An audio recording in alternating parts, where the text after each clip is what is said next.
জাতীয় ঐক্যে যে ফাটল সৃষ্টি হয়েছে তা বন্ধ করে অন্তর্বর্তী সরকারকে নির্বাচনের পথে হাঁটার পরামর্শ দিলেন রাজনৈতিক নেতারা।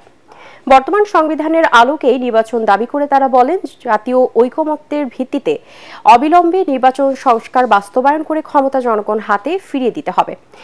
রাজধানীতে গণফোরামের ৭ম জাতীয় সম্মেলনে নেতারা আরও বলেন, আগামী নির্বাচনের পর জাতীয় সরকার বা যুক্তফ্রন্ট গঠন করে সংবিধান সহ সব ধরনের সংস্কার বাস্তবায়ন ৫৩ বছর আগের মুক্তিযোদ্ধারা ২৪-এর গণ অভ্যুত্থানের সঠিক মূল্যায়ন করতে পারবে জানিয়ে নেতারা বলেন, আওয়ামী লীগের দলীয় কর্মকাণ্ড বাতিল করতে যে মুক্তিযুদ্ধের উপর হস্তক্ষেপ জনগণ মেনে নেবে না।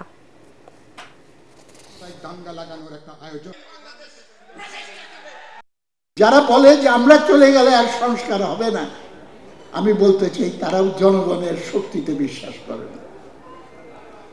জনগণের উপরে যদি আস্থা থাকতো তাহলে জনগণের মত প্রকাশের অধিকার এবং সুযোগ সেইটাকে নিশ্চিত করে সংস্কারের দায়িত্ব তাদের হাতে দিয়ে দেওয়ার একটা পার্মানেন্ট সিস্টেম এই দেশে যাতে চালু হয় সেইটার চেষ্টা করত।